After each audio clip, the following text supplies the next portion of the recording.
Membaca Alkitab itu tidak semudah itu, Ferguson.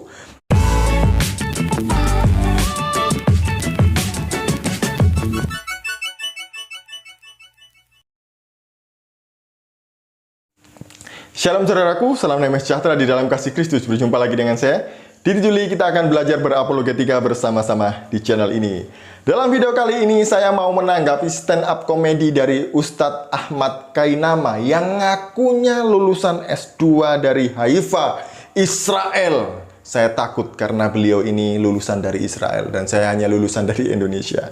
Tapi apakah benar beliau ini sesuai dengan ngaku-ngakunya itu lulusan dari Israel dan ilmunya juga sesuai dengan lulusan dari Israel? Mari kita melihat stand up komedi berikut ini.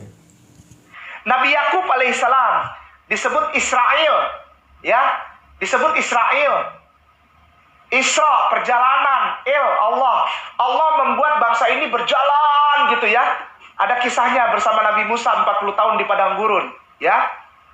Namanya Israel, Isra, perjalanan. Itu dari kata Allah, Israel.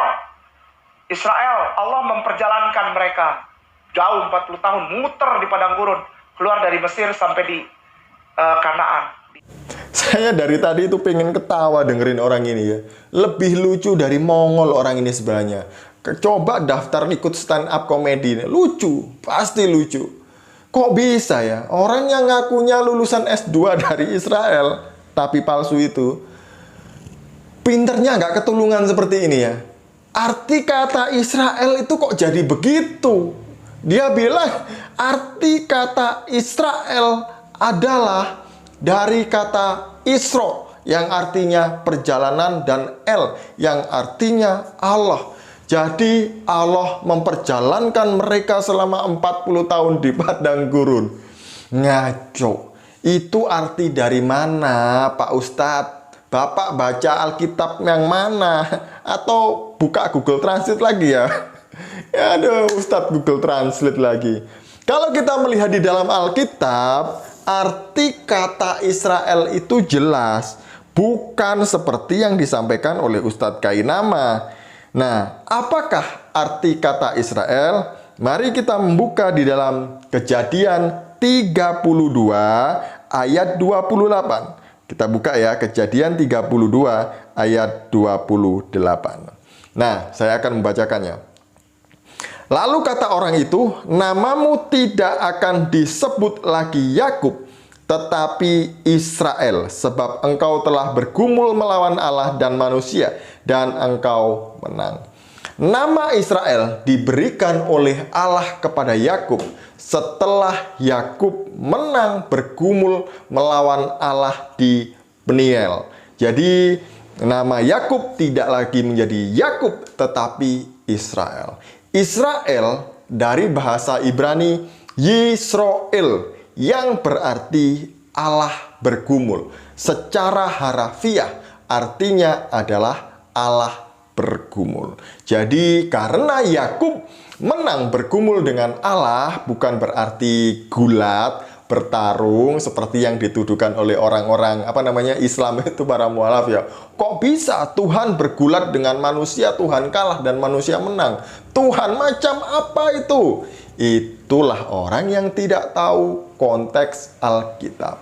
Jadi Kejadian 32 ini adalah ciri khas penulisan orang Ibrani atau orang Israel atau orang Yahudi, di mana orang Israel selalu menggambarkan kejadian yang cerita seperti mimpi itu digambarkan seolah-olah itu menjadi nyata atau kejadian yang nyata.